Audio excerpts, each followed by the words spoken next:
Estamos en Santiago capítulo 3, versículo 13 hasta el 18.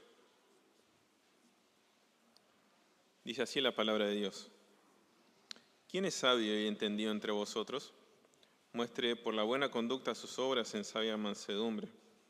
Pero si tenéis celos amargos y contención en vuestro corazón, no os jactéis ni mintáis contra la verdad. Porque esta sabiduría no es la que desciende de lo alto, sino terrenal, animal, diabólica. Porque donde hay celos y contención, allí hay perturbación y toda obra perversa. Pero la sabiduría que es de lo alto es primeramente pura, después pacífica, amable, benigna, llena de misericordia y de buenos frutos, sin incertidumbre ni hipocresía. Y el fruto de justicia se siembra en paz para aquellos que hacen la paz. Oremos. Señor, te agradecemos por el día que nos das hoy y por poder estar aquí para adorarte, Señor. Gracias por el tiempo de comunión que hemos tenido y ofrendas. Gracias por la lectura de tu palabra, por las alabanzas, por tu evangelio, Señor. Te rogamos que en este tiempo nos ayudes, Señor, a poder comprender mejor tu palabra para poder aplicarla a nuestras vidas. Te ruego que me ayudes, que pueda hablar a mis hermanos con sencillez, con claridad, en el poder de tu Espíritu, para que los creyentes, Señor, sean edificados, tu nombre sea exaltado y aquellos que aún no te conocen, Señor, vengan a los pies de Jesucristo. Te lo pido en el nombre de Jesús. Amén. Saben, hermanos, que en la madrugada del 26 de abril de 1986, ya este año se cumplen 40 años de aquel suceso, en la central nuclear de Chernóbil, en la que entonces era la Unión Soviética, un grupo de ingenieros se preparaba para realizar una prueba técnica. No era un experimento improvisado ni realizado por personas que no comprendían del tema. Por el contrario, quienes estaban a cargo eran hombres capacitados, formados, con títulos, experiencia y reconocimiento profesional. La prueba que iban a llevar a cabo tenía como objetivo demostrar que el reactor era seguro incluso en condiciones extremas. Pero desde el comienzo algo empezó a torcerse, empezó a ponerse raro. Los protocolos de seguridad exigían detener la prueba si ciertos parámetros no se cumplían y sin embargo se decidió continuar. Algunos técnicos expresaron sus dudas al respecto. Otros dieron advertencia al notar que el reactor estaba funcionando en un rango inestable, pero esas advertencias fueron minimizadas o directamente ignoradas. ¿Por qué? Porque había presión de parte del gobierno por demostrar capacidad, porque nadie quería quedar como incompetente, porque reconocer un error podía tener consecuencias políticas y personales. A medida que avanzaba la prueba se tomaron decisiones cada vez más arriesgadas, se desconectaron sistemas de seguridad, se forzó al reactor más allá de lo prudente. Todo se hacía en nombre de lo que parecía razonable, técnico, inteligente, hasta que ocurrió lo impensado y que ya todos sabemos. El reactor explotó. En segundos, una enorme cantidad de radiación fue liberada a la atmósfera, personas murieron, ciudades enteras fueron evacuadas, el daño ambiental y humano se extendió por generaciones. Aquella noche lo que había sido presentado como un acto de control y conocimiento terminó revelándose como una combinación mortal de orgullo, ambición, falta de dominio propio y arrogancia. La tragedia de Chernóbil no fue causada por falta de información, sino por el tipo de sabiduría que guió las decisiones. Una sabiduría que no escuchó, que no fue mansa y humilde, y que evidentemente no produjo buenos frutos por la forma en que actuó. En el pasaje que vamos a ver hoy, que leímos, el pastor Santiago nos presenta un tema clave en la vida de los creyentes, y es el hecho de que sus vidas deben ser un testimonio marcado de verdadera sabiduría. Una sabiduría que se hace evidente sin lugar a dudas. Nos va a hablar de tres distintivos muy particulares que distinguen a esta sabiduría y que es necesario que los comprendamos para vivir la vida que a Dios le agrada. Por eso el tema del sermón de hoy es que los creyentes deben mostrar verdadera sabiduría. ¿Cómo es que se distingue esa sabiduría? El texto nos presenta 3 distinciones. Primeramente, con una conducta recta y mansa, en el versículo 13, versículo 14 al 16, con un contraste claro con la sabiduría del mundo, y versículo 17 y 18 con una vida de buenos frutos. Vamos a ver entonces la primera distinción que nos presenta el pasaje. Una conducta recta y mansa. El pastor Santiago va conectando sus ideas a lo largo de la carta como eslabones en una cadena. Eso lo podemos notar desde el principio de la carta. Anteriormente él había hablado, en el sermón que predicó nuestro hermano Cristian la vez pasada, acerca del correcto uso de la lengua, de la manera recta en que el creyente y en especial aquellos que aspiran a enseñar deben hablar y cuidar sus palabras, teniendo en cuenta que pueden producir grandes males si la usan mal. Ahora va a dirigirse a su audiencia para poner a prueba la parte de su comportamiento y su carácter en cuanto a lo que es la sabiduría. Y lo llama a vivir en la sabiduría correcta, que es el fruto esperable de todos los creyentes. De todos se espera esto. El comentarista Samuel Pérez Millos remarca al introducir esta sección: las dos cosas están en sintonía. La verdadera sabiduría es aquella que mantiene un perfecto equilibrio entre lo que se habla y el modo de comportamiento. Podemos ver por el contexto que muchos de entre las audiencias de Santiago se consideraban personas sabias. Por eso aspiraban también a ser maestros y buscar posiciones de liderazgo. Pero notamos que es más con la intención de hacer alarde de su conocimiento que para edificar a otros. Por eso él les dice, ¿no?, en el capítulo 3, versículo 1, hermanos míos, no os hagáis muchos de vosotros maestros, sabiendo que recibiremos un mayor juicio. Todo esto generaba pleitos, guerras, entre ellos a causa de la codicia y envidia que se tenían. Por eso luego va a continuar en el capítulo 4 diciendo: ¿de dónde vienen las guerras y los pleitos entre vosotros? ¿No es de vuestras pasiones las cuales combaten en vuestros miembros? Y luego les dice lo que estaban haciendo, ¿no? Codician y no tienen, matan y arden de envidia. Luego dice combaten y luchan. Todo este tipo de contiendas había entre ellos, realmente feroces. Tenían un deseo descontrolado por estar en una posición sobre los demás, obtener reconocimiento, cuando la palabra de Dios en realidad llama a los creyentes a mostrar la actitud contraria, ¿no? Considerar a los demás como superiores a uno mismo, no inferiores. Así nos dice Filipenses 2:3, que estimemos a los demás como superiores a nosotros mismos. Santiago comienza esta sección con un desafío, ya que de seguro había algunas personas que tenían un poco más de entendimiento que otros y por eso se creían dignos de ser reconocidos como sabios. Y los desafía con esta pregunta retórica: ¿quién es sabio y entendido entre ustedes? La palabra que se usa para sabio es sofos, de donde viene el nombre Sofía, que hace referencia a un verdadero maestro, un maestro práctico, alguien con experiencia y habilidad. La palabra para entendido es epistemon, la cual denota a alguien con conocimiento y capacidad para enseñar a otros. Esto es lo que se requería en 2 Timoteo, le dice Pablo a Timoteo: lo que has oído de mí ante muchos testigos, esto encarga a hombres fieles que sean idóneos para enseñar también a otros. A esto refiere entonces entendido. Santiago no espera que alguno de pronto se levante a dar el primer paso a este llamado, ¿no?, y diga yo acá. Pero bien sabemos que sin lugar a dudas muchos lo pensarían, lo tendrían en su mente. Como una muestra de falsa humildad, aquellos que se creen sabios no han de arrogarse el término como identificatorio de sí mismos. Al menos no lo harían públicamente.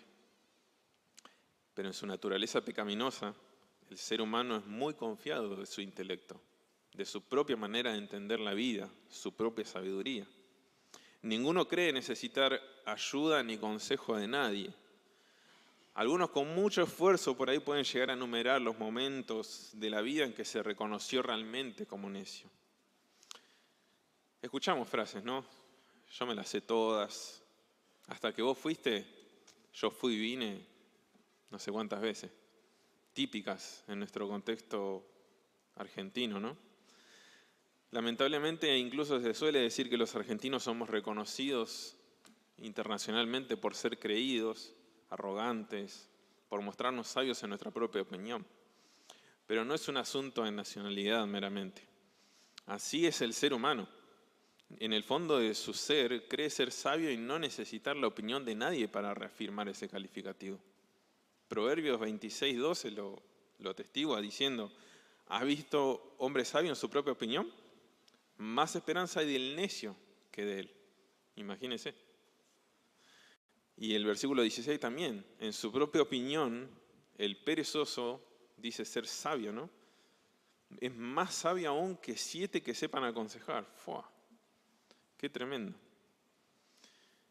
Inmediatamente después de esta pregunta, Santiago, antes de que alguno se ponga de pie, ¿no? Prosigue con un imperativo que quizás ninguno se esperaba. Porque fíjese lo que les dice, seguro que lo sorprendió. Muestre por la buena conducta sus obras en sabia mansedumbre. A aquellos que creen ser sabios les pide que muestren evidencia visible y que lo hagan de una manera que nada tiene que ver con el concepto de sabio y entendido que la audiencia de Santiago manejaba en su mente. No tiene nada que ver con lo que ellos pensaban. Les invita a demostrar lo que dicen ser, pero de una manera sumamente práctica, como lo es toda la carta de Santiago. Continuamente vemos aplicaciones prácticas, ¿no? Quien crea ser sabio y entendido debe demostrarlo con el testimonio de su vida. Eso es lo que está diciendo. En el contexto judío, la sabiduría no se trataba de un tema intelectual, sino conductual. De modo que, como dice un autor, el tonto más grande es el que conoce la verdad y no la aplica. Para los judíos, la sabiduría era la habilidad para vivir rectamente.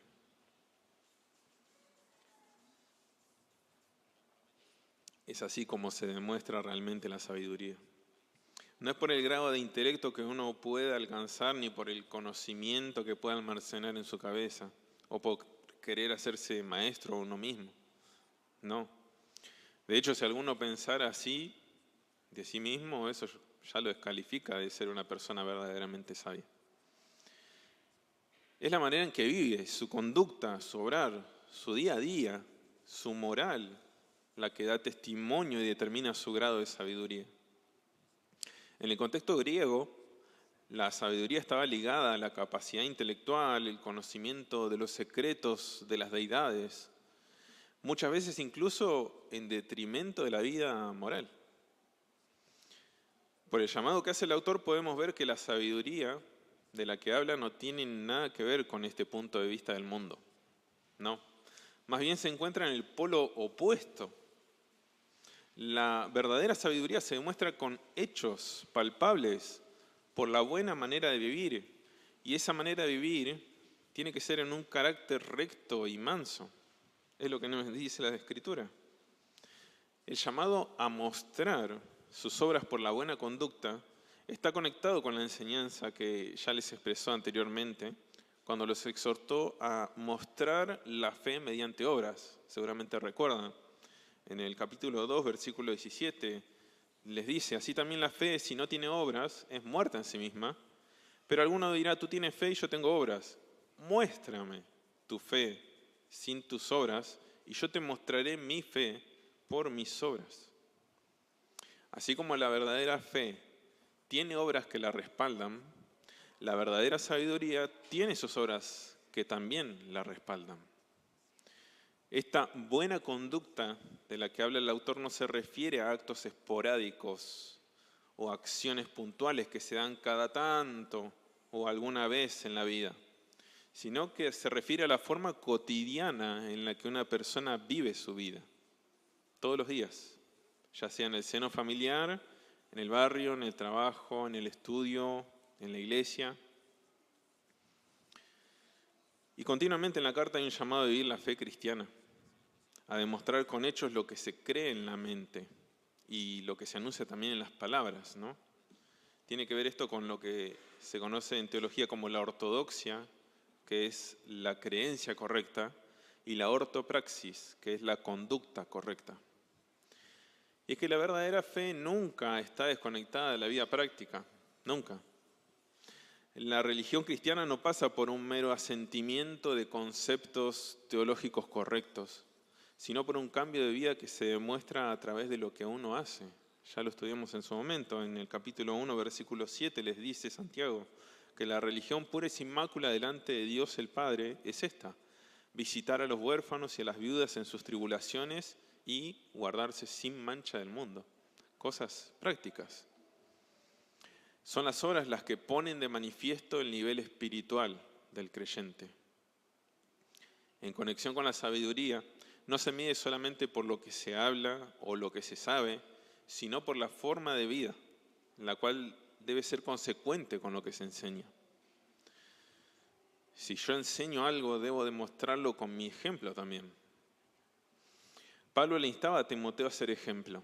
Debido a que era un pastor joven, quizás le despreciarían por su edad, pero él se ganaría el respeto de los demás al mostrar un ejemplo de vida piadosa. Y incluso es destacable que le menciona el ser ejemplo prácticamente en las mismas áreas con las que trata Santiago en la carta. Eso se encuentra en 1 Timoteo 4:12. Estas obras que menciona Santiago, que son fruto de una buena conducta en el día a día del creyente, no deben conducirlo a ser arrogante o presumido. No es que uno de sus buenas obras puede tomar este carácter, ¿no?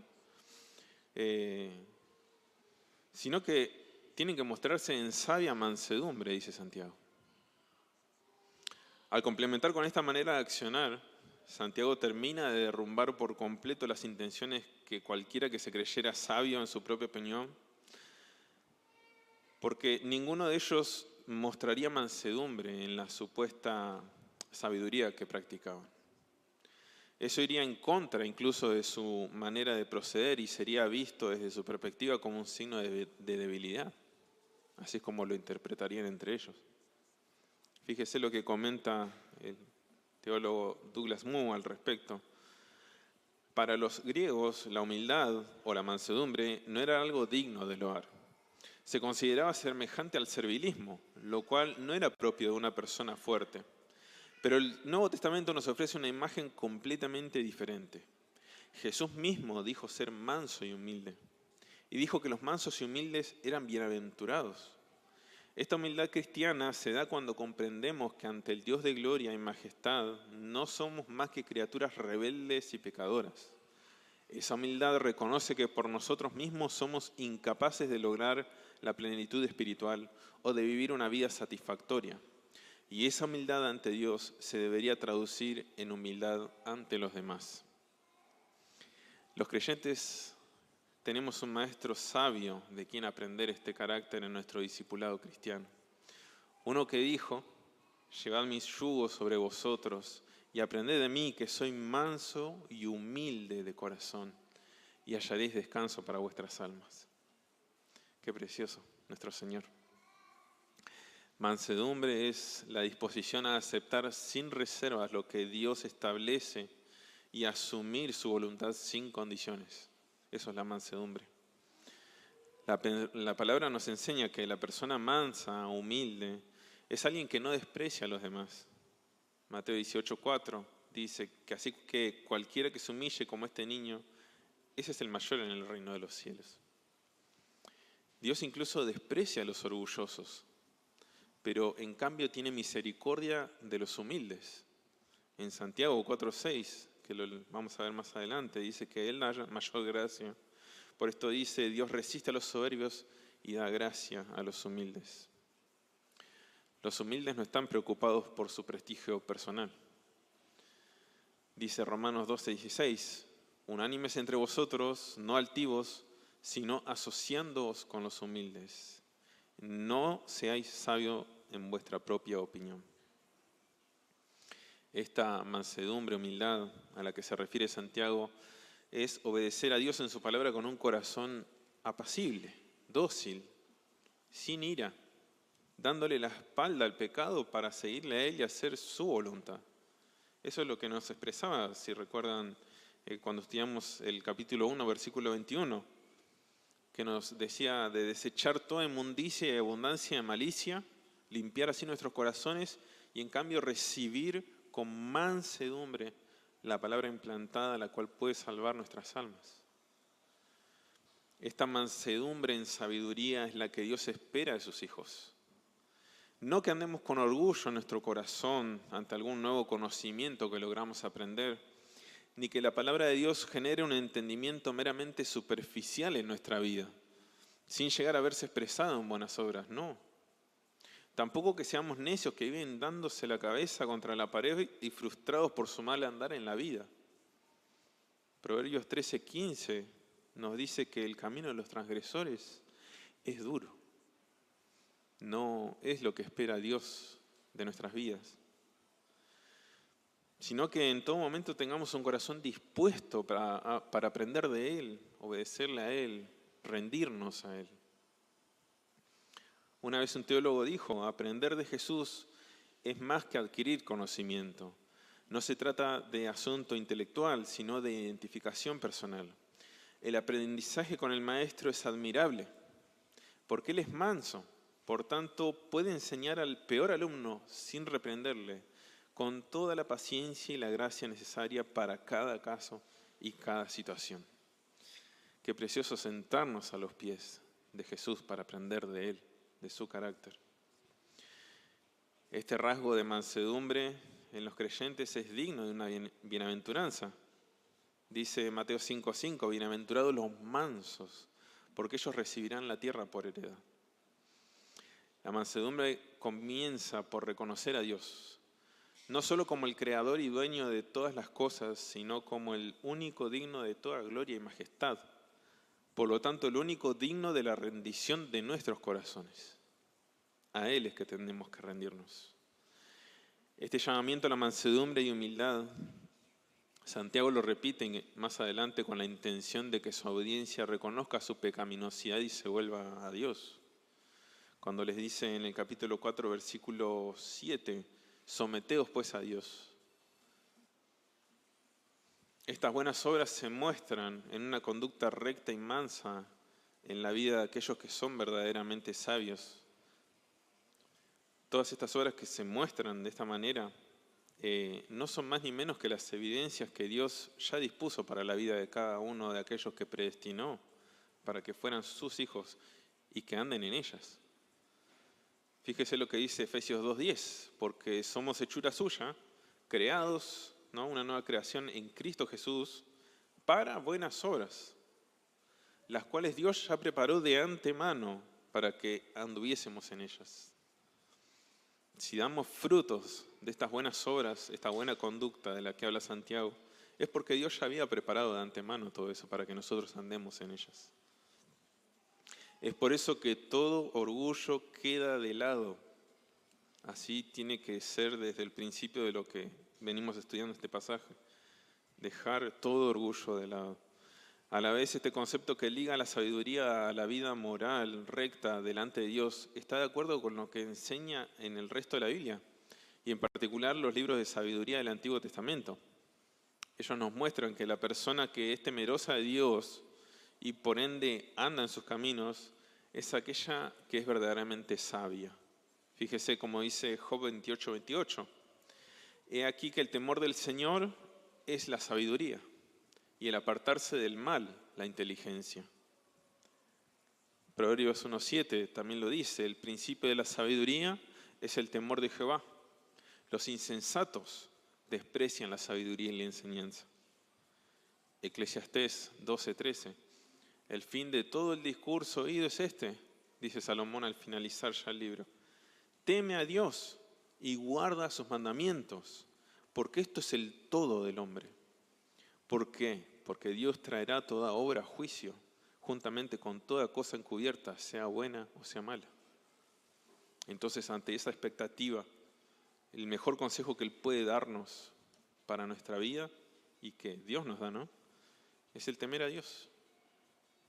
Cuando los creyentes quieren enseñorearse por sobre los demás, o mostrarse con arrogancia como personas que no necesitan aprender de otros, sino que se creen grandes sabios por haber adquirido quizás un poquito más de entendimiento, no están siendo sabios realmente. ni están mostrando la evidencia de una vida marcada por la sabiduría genuina. No debemos creernos sabios si no tenemos las evidencias que nos respalden. Y si las tenemos, no deberíamos andar buscando ser reconocidos, sino más bien servir a los demás en mansedumbre, como lo hizo el Señor, con la sabiduría que Dios nos dio con el propósito de edificar su iglesia. No nos la dio para nosotros mismos, para que seamos alabados, sino para que Él sea alabado. Es por eso que el mostrar una conducta recta y mansa es uno de los distintivos por medio de los cuales los creyentes deben mostrar verdadera sabiduría. Veamos también la segunda distinción por medio de la cual los creyentes deben mostrar verdadera sabiduría, que es con un contraste claro con la sabiduría del mundo. Santiago prosigue hablándoles acerca de actitudes que había entre ellos, que no daban muestra de una verdadera sabiduría, sino de un tipo de sabiduría que está marcada por el pecado. Dice, pero si tienen celos amargos y contención en vuestro corazón, no jactéis ni mintáis contra la verdad. Comienza la oración con un pero para contraponer lo que les dijo anteriormente y marcar un contraste con lo que deberían estar haciendo. Esta es la antítesis al llamamiento que Santiago hizo anteriormente. La palabra celos, es de igual manera en griego celos, puede tener una connotación positiva o neutra. Por ejemplo, lo vemos en Juan 2:17, que Jesús tuvo celo por el templo cuando expulsó a los que hacían comercio ahí adentro. Luego en 2 Corintios 7:7 también vemos que Pablo se regocijó por el celo, la solicitud que los corintios tuvieron por él. También 2 Corintios 7:11, él les habla del celo que produjo en ellos el haber sido contristados según Dios para el verdadero arrepentimiento. En este sentido la palabra celos es positiva. De hecho, a los terroristas judíos que en los tiempos de Jesús organizaban campañas contra los romanos con el objetivo de restaurar Israel como una teocracia, se les llamaba celotes, justamente por esta palabra, celos. Y en otras ocasiones la palabra tiene una connotación negativa, como cuando se refiere a un deseo egoísta, centrado en uno mismo, un deseo relacionado a la avaricia de poseer lo que a uno no le pertenece. Eso lo podemos ver en Hechos 13:45, Romanos 13:13.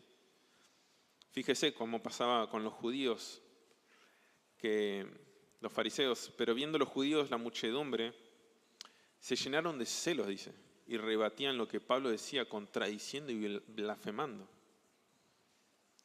Luego Romanos 13:13 dice Pablo, que andemos como de día, honestamente, no en glotonerías y borracheras, no en lujurias y lascivias, no en contiendas, ahí es la palabra celos, y envidia. 1 Corintios 3:3 también les dice, porque aún sois carnales, pues habiendo entre vosotros celos, contiendas y disensiones, eran carnales. Sabemos que Santiago habla de los celos en sentido negativo, debido a que dice que estos celos son amargos. Como también en el capítulo 3, versículo 11, y están ligados a la contención. Esto es rivalidad y ambición personal.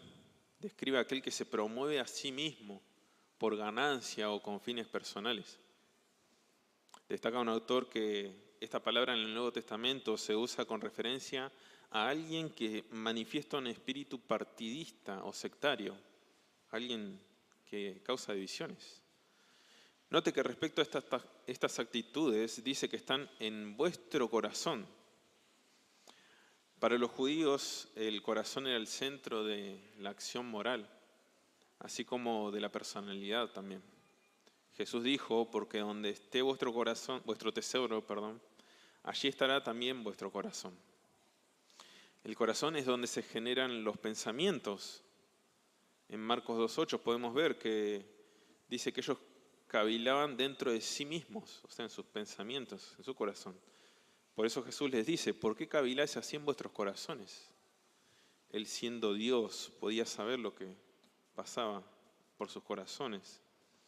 Allí también están las actitudes de las personas. Por eso Jesús dice que del corazón salen los malos pensamientos, los homicidios, adulterios.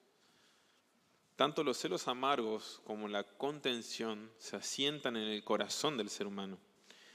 Allí es donde comienzan y a ese lugar solo tiene acceso Dios. Pero como vamos a ver, estos celos amargos y contención no quedan ahí guardados solamente para siempre, sino que muy pronto salen a relucir las evidencias de sus malos frutos. Cuando analizamos estas actitudes que había en sus corazones, Santiago puede reprenderles con certeza cuando les dice: no jactéis ni mintáis contra la verdad. Los llama vanagloriosos y mentirosos, porque es exactamente lo que están demostrando ser. Por la manera en que Santiago conjuga este primer verbo, quiere decir: dejen de auto-vanagloriarse. Este tipo de jactancia era esperable quizás en un héroe militar, en un deportista o alguien que había conseguido éxito al desarrollar alguna actividad, pero no así en los creyentes. Precisamente Dios dice al sabio que no debe jactarse de su sabiduría. Recuerdan seguramente el pasaje, Jeremías 9:23. No se alabe el sabio en su sabiduría, ni en su valentía se alabe el valiente, ni el rico se alabe en sus riquezas. Mas alábese en esto el que se hubiera de alabar, en entenderme y conocerme, que yo soy Jehová, que hago misericordia, juicio y justicia en la tierra. Porque estas cosas quiero, dice Jehová. Y vamos a ver que esto está muy conectado, el conocimiento de Dios. Sin dudas que este alarde de supuesta sabiduría que anunciaban tener, solo estaba generando malos pensamientos y un mal testimonio al punto que habían llegado a mentir contra la verdad, que es lo que dice aquí. Con toda probabilidad habla de la verdad refiriéndose al Evangelio. Esto lo podemos saber al ver cómo Santiago emplea el término verdad en el resto de su carta. En el versículo 18 del capítulo 1 dice que Dios, de su voluntad, nos hizo nacer por la palabra de verdad. Él nos hizo nacer a través del Evangelio.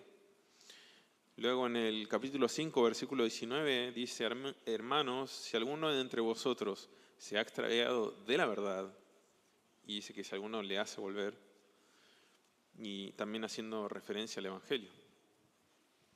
Y es que estas prácticas constituían una negación rotunda a las verdades del Evangelio de Jesucristo. La arrogancia, la jactancia, los celos amargos y las contiendas jamás constituirían parte del mensaje del Evangelio. Que por el contrario, la palabra nos dice que tiene que ser adornado con buenas obras. Tito 2:9 dice: exhorta a los siervos a que se sujeten a sus amos, que agraden en todo, que no sean respondones, no defraudando, sino mostrándose fieles en todo, para que en todo adornen la doctrina de Dios nuestro Salvador. Los creyentes adornamos el Evangelio, predicamos el Evangelio con nuestras palabras y lo adornamos con nuestras actitudes, con nuestra manera de vivir, con nuestro ejemplo.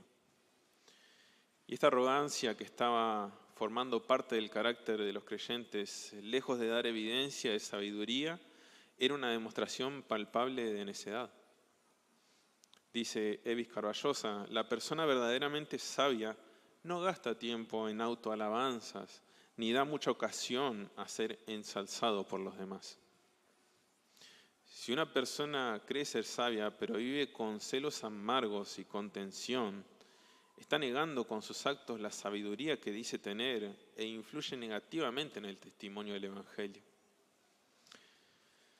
Después de analizar el parámetro de lo que se debe observar en cuanto a la vida moral y la conducta que determinan la verdadera sabiduría, nos resulta fácil distinguir a una persona que no la posee. La persona que dice ser sabia, pero que vive con envidia, egoísmo, rivalidades en su corazón, es una mentirosa. Santiago les insta a abandonar esa actitud. Por eso les dice: no jactéis y no mintáis contra la verdad. Porque esa supuesta sabiduría de la que se jactaban no provenía de Dios. Les dice: esta sabiduría no es la que desciende de lo alto, sino terrenal, animal, diabólica. Tremendo. Al hablar de la sabiduría que desciende de lo alto, hace referencia a lo que viene de parte de Dios. Como ya les enseñó en su momento, de Dios solo puede provenir lo bueno. En el capítulo 1, versículo 17 vemos eso, que toda buena dádiva y todo don perfecto desciende de lo alto, del Padre de las luces. Y la Biblia nos muestra que la sabiduría no viene de otro que no sea Dios. Daniel 2:20 dice, Daniel habló y dijo, y ora a Dios, sea bendito el nombre de Dios de siglos en siglos, porque suyos son el poder y la sabiduría. Versículo 21 dice que Él da la sabiduría a los sabios y la ciencia a los entendidos. Él revela lo profundo y lo escondido. Conoce lo que está en tinieblas y con Él mora la luz, dice. Versículo 23, Él alababa a Dios, dice, porque me has dado sabiduría. Dios es el que da la verdadera sabiduría. Incluso si la audiencia de Santiago diera una muestra de humildad, declarando su necesidad verdadera de sabiduría al Padre, y pidieran con fe, ¿qué iba a suceder? Que Dios les daría en abundancia. Así lo dice, capítulo 1, versículo 5. Si alguno de vosotros tiene falta de sabiduría, pídala a Dios, el cual da a todos abundantemente y sin reproche, y le será dada. Ser humildad había en ellos. Obviamente ellos no la estaban pidiendo, por la sencilla razón de que no creían necesitarla. Porque había soberbia, orgullo, arrogancia en sus corazones. En cambio, esta falsa copia de la sabiduría que poseían, dice que era terrenal. Esto habla de su limitación, que está limitada a la tierra, o solo apto para actividades terrenales. En segundo lugar, era animal, esto es natural, sensual. Habla de la función de esta sabiduría, que es referido al conocimiento que se obtiene a través de los sentidos y que no requiere discernimiento espiritual. O sea, no hace falta el Espíritu Santo para esto. Y le dice que era diabólica. Esto habla de su origen. El origen de esta sabiduría es el mismo Satanás, es demoníaca. La procedencia de esta sabiduría que practicaban era meramente humana, mundana y alimentada por Satanás. Es exactamente opuesta a la sabiduría de Dios, la cual podríamos decir que es celestial, o sea, está en la otra punta, es espiritual y es divina. La sabiduría mundana es la que practica el hombre no regenerado. ¿Cómo sabía esto Santiago? Por los frutos que produce esa sabiduría, los cuales contrastan fuertemente con la sabiduría que viene de parte de Dios. Por eso les dice, porque donde hay celos y contención, allí hay perturbación y toda obra perversa. Esta es la razón por la que se condena esta sabiduría. Su fruto está en las antípodas del deseo de Dios para sus hijos y para su iglesia. Esta sabiduría usa de criterios humanos, pecaminosos, para emitir juicio y está centrada meramente en uno mismo. No tiene en cuenta la eternidad, sino el hoy, el ahora y los beneficios personales que se pueden obtener ya. Esos son los rasgos principales de las personas que se creen sabias: celos y contención. Estas personas contenciosas que discuten por todo, egoístas, centradas en sí mismas, van dejando como una estela, ¿no?, atrás suyo. A medida que hablan con uno y otro, llevan y traen, mienten, generan conflictos, murmuran, crean perturbación y todo lo malo, toda obra perversa. Perturbación es la palabra acatastasis, que da la idea de inestabilidad, algo irrefrenable, agitado. Este término lo usó anteriormente para hablar de la persona que es de doble ánimo, que dice que es inconstante en todos sus caminos. Y también cuando habló de aquel que usa la lengua para bendecir y maldecir, que dice que este mal no puede ser refrenado, no hablando de la lengua. Pablo usa también esta palabra para decir que Dios no es un Dios de confusión, sino de paz. Y menciona también toda obra perversa, que nos dice que no se puede esperar absolutamente nada bueno de la sabiduría mundana. Por el contrario, solamente va a producir un mal atrás de otro. Si nos detenemos a pensarlo, como diría un autor, todos los conflictos, crímenes, luchas y guerras del mundo son prueba de la devastación causada por la sabiduría humana. Con lo visto hasta aquí, hermanos, pensemos. Es verdad que hoy día podemos afirmar que muchas congregaciones han sucumbido a las falsas enseñanzas y han terminado en el error. Muchos han sido presa del engaño de falsos maestros dirigidos por Satanás y sus demonios por no haber apelado a la sabiduría que viene de parte de Dios. Pero piense, ¿qué de aquellos que abrazan la ortodoxia y la doctrina correcta, pero sus vidas están lejos de reflejar el Evangelio y la gracia? Pensemos en nosotros mismos, ¿no? Somos una iglesia sana, doctrinalmente, pero ¿cómo están nuestras vidas respecto a todo esto que estamos viendo?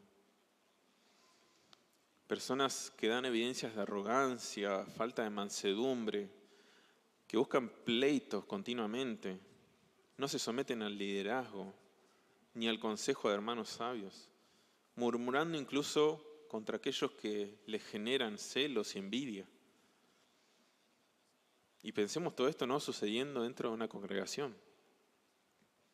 ¿Cómo te sentís vos, por ejemplo, cuando algún hermano expresa una idea opuesta a la que vos formulaste y es aceptada ampliamente, mientras que tu idea es rechazada, por ejemplo? ¿Se despiertan celos amargos en vos? ¿Envidia? Como sucedía con los fariseos cuando la gente seguía a los apóstoles en vez de a ellos. En Hechos 5:7, por ejemplo, sucede así. Dice que entonces levantándose el sumo sacerdote y todos los que estaban con él, esto es, la secta de los saduceos, se llenaron de celos por lo que predicaban los apóstoles. ¿Cómo te sentís frente al liderazgo de otros que Dios puso sobre vos? ¿Lo aceptás con humildad o a regañadientes o no lo aceptás directamente? La supuesta sabiduría que expresa envidia, contención, celos amargos en el corazón no viene de parte de Dios, como ya vimos. Y seguir empecinado en ese tipo de actitud hacia los demás y hacia Dios mismo en última instancia, solo va a endurecer más y más tu corazón, llevándote a pecar y alejarte de Dios. Por eso abandoná esa arrogancia y humillate ante el Señor, porque la verdadera sabiduría debe mostrarse en tu vida, marcando un contraste claro con la sabiduría de este mundo. Para concluir, Santiago nos presenta la tercera distinción con la cual los creyentes deben mostrar verdadera sabiduría, y es con una vida de buenos frutos. Mientras que en el versículo 15 Santiago nos dijo que la sabiduría que viene de parte de Dios no es de tal y cual manera, ahora va a mostrarnos lo que sí es y los frutos que produce. Recuerdo una ilustración del pastor Paul Washer que siempre suele citar para hablar del cambio de vida que produce Cristo en un verdadero creyente. Parafraseándolo un poco, él dice: tengo que contarte algo, no sabes lo que acaba de pasarme. Estaba dirigiéndome a este lugar cuando crucé la ruta y por no mirar a ambos lados un camión Scania con acoplado me pasó por encima. No solo me chocó y me tiró al suelo, sino que literalmente me arrolló, pasándome varias de sus ruedas por arriba mío. No, eso no es creíble, dice. No es posible que eso realmente haya sucedido y que ahora esté acá hablándote como si nada. Después de un suceso como ese, nadie puede permanecer igual. Es evidente que lo que estoy contando no es la verdad, porque nadie puede salir ileso de un acontecimiento así. Conectando esto con nuestro tema, de la misma manera, aquellos que andan en verdadera sabiduría muestran una evidencia palpable que no puede ocultarse ni disimularse en su vida, y es con buenos frutos. La verdadera sabiduría, la sabiduría que es de lo alto, transforma las vidas y afecta de manera práctica y profunda el modo en que vivimos. El autor Douglas Moo dice, al igual que la verdadera fe, de la que habla en el capítulo 2, 14 al 26, la sabiduría verdadera se evidencia en la calidad de vida que produce. La característica clave de la verdadera sabiduría son sus frutos. Dice, la sabiduría que es de lo alto es primeramente pura, después pacífica, amable, benigna, llena de misericordia y de buenos frutos, sin incertidumbre ni hipocresía. Cuando leemos este listado quizás se nos viene a la mente otro texto que también menciona características muy similares y algunas hasta coincidentes, y es el listado de los frutos del Espíritu que Pablo menciona en Gálatas 5:22, cuando dice que el fruto del Espíritu es amor, gozo, paz, paciencia, benignidad, bondad, fe, mansedumbre, templanza. Bueno, algunos comentaristas mencionan esta similitud y destacan que en un sentido, lo que según Pablo es producto del Espíritu, Santiago dice que es fruto de la sabiduría verdadera. Si bien no debemos decir que entre estos dos conceptos hay una equivalencia teológica, ¿no? Sí podemos remarcar una similitud indirecta entre ambos. El primer y principal atributo que la verdadera sabiduría produce es pureza, o sea, por ahí comienza. Esto es inocencia, limpio de culpa. Este adjetivo proviene de la misma raíz que se usa para la palabra santo. Y dice primeramente, porque todas las demás cualidades, por así decir, se desprenden de esta primera. Al provenir de Dios mismo, es evidente que lo que caracterice principalmente a la verdadera sabiduría sea la pureza. Esta característica ha de estar presente porque así como Dios es puro y santo, quienes tienen su sabiduría también lo son y procuran serlo. 1 Juan 3:3 dice que todo aquel que tiene esta esperanza en Él, que espera a Jesucristo, se purifica a sí mismo, así como Él es puro. O sea, si esperamos un día encontrarnos con Jesucristo, teniendo en cuenta que Él es puro, santo, ¿nosotros qué hacemos? Nos purificamos, nos santificamos. A partir de aquí es que se desprende entonces el que también es pacífica. Los creyentes que antes se encontraban en enemistad con Dios, ahora tienen una relación de comunión con Él y tienen paz gracias a lo que Jesucristo hizo por ellos en la cruz, al morir en su lugar y cargar sobre su propio cuerpo la ira y el castigo que le correspondía padecer al pecador. Jesús ya lo sufrió en la cruz y a la vez la justicia perfecta de Cristo fue imputada al creyente por medio de la fe solamente, de modo que el Padre ahora lo ve como su Hijo. Todos los creyentes estamos en la relación correcta con Dios. Experimentamos una paz que nada en este mundo puede darnos. Debido al cambio de vida que produjo el Evangelio en nosotros, este Evangelio que mencionamos, y porque conocemos lo que es la paz verdadera, porque estamos en paz con Dios, podemos entonces ahora ser pacificadores y procurar la paz con todos los hombres, como también se nos manda en Romanos 12:18. Y este rasgo está conectado con el ser amable, que tiene la idea de afable, de gentileza, como también se menciona en Filipenses 4:5. Dice que es benigna, o esto es conciliadora, fácil de convencer o de persuadir, pero esto en el buen sentido, ¿no? Que denota a aquella persona que está dispuesta a aprender de los demás. También refiere a aquel que tiene una actitud conciliadora y está dispuesto a cooperar cuando se le muestra un mejor camino. Qué virtuosa esta sabiduría. La misericordia habla de quien muestra compasión por aquellos que están necesitados. La verdadera sabiduría está llena de este rasgo y de buenos frutos. Esto es actos de bondad hacia los demás. Porque tiene su origen en Dios, quien es rico en misericordia y de manera abundante ha dado bienes a sus criaturas, y en especial al pecador que ha sido redimido en Cristo. Note lo que dice Efesios 2:4 respecto a cómo Dios ha sido grande en misericordia y nos ha dado tantos bienes. Pero Dios, que es rico en misericordia, por su gran amor con que nos amó, aún estando nosotros muertos en pecados, nos dio vida juntamente con Cristo. Por gracia sois salvos. Y juntamente con Él nos resucitó. Y asimismo nos hizo sentar en los lugares celestiales con Cristo Jesús, para mostrar en los siglos venideros las abundantes riquezas de su gracia en su bondad para con nosotros en Cristo Jesús. ¿Cuánto nos ha dado a aquellos que nos redimió por medio de Jesucristo? ¿Cuánto? Dice también que es sin incertidumbre ni hipocresía. Con estas últimas características, Santiago quiso expresar que la verdadera sabiduría conlleva una conducta consecuente y por lo tanto es fiable. Esta sabiduría tampoco actúa detrás de una máscara, o sea, no es hipócrita, no tiene falsedad, no tiene necesidad de serlo. ¿Por qué? Porque todo lo que hace lo hace para complacer a Dios. Vive como delante de Dios continuamente, no delante de los hombres. No anda con una careta o con una apariencia delante de los demás y en privado es otra cosa. No, vive para complacer a Dios. En definitiva, la sabiduría divina, la verdadera sabiduría, es sumamente fructífera. Por eso dice que el fruto de justicia se siembra en paz para aquellos que hacen la paz. El fruto de la sabiduría es justicia o actos justos de bondad que son buenos frutos. Como dice el versículo 17.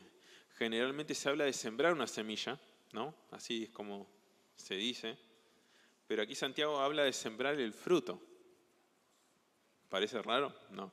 Esto no es un error, no es una confusión, sino que directamente apunta al resultado inevitable que va a dar la siembra. Como si nosotros dijéramos, sembré mandarinas. Bueno, es una expresión correcta. Sin embargo, lo que sembré fue una semilla, no una mandarina, literalmente.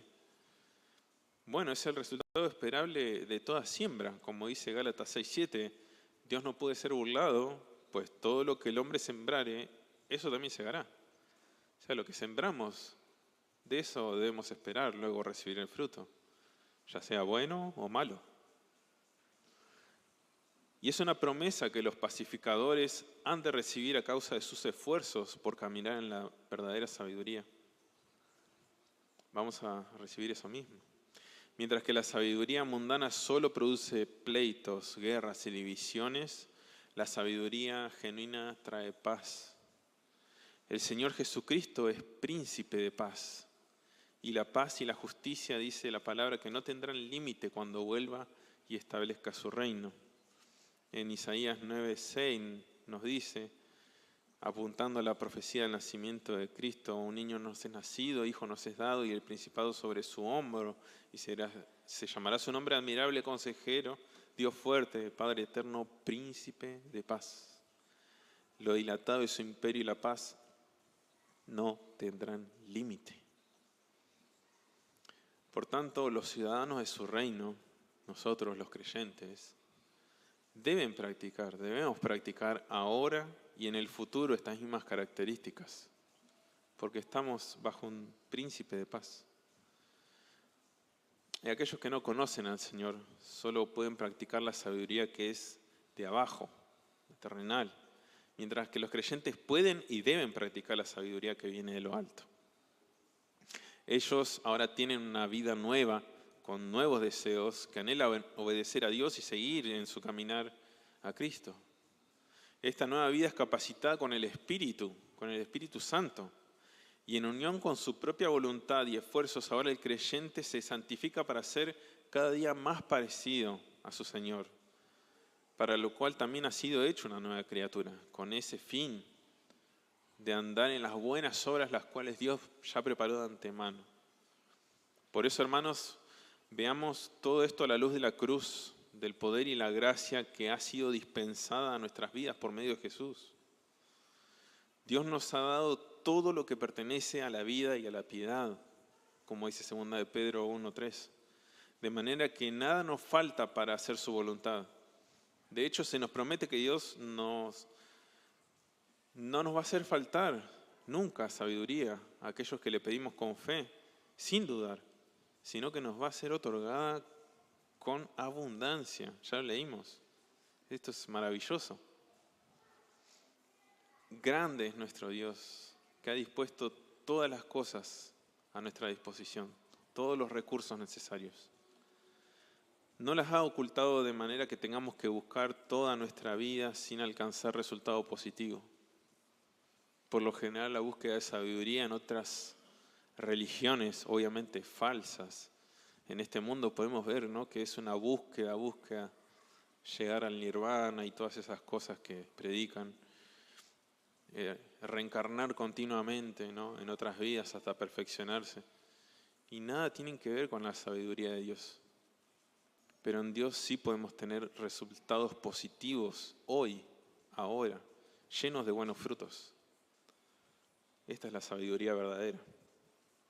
Y esta sabiduría está cerca y nos llama para que vengamos a ella.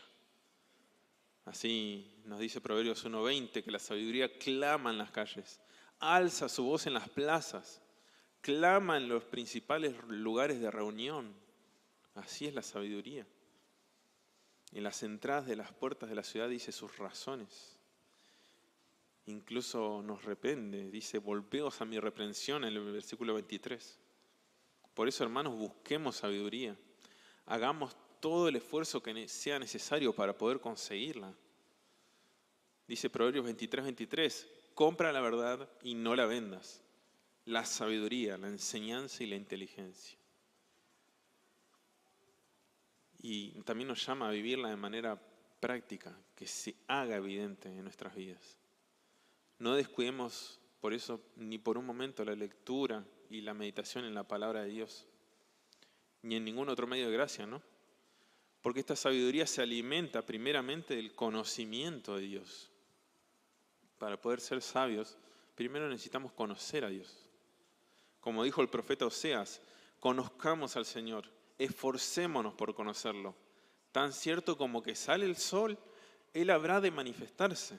Vendrá a nosotros como la lluvia de invierno, como la lluvia de primavera que riega la tierra. Conozcamos al Señor. Él es la fuente de la sabiduría y así mostremos verdadera sabiduría en nuestras vidas.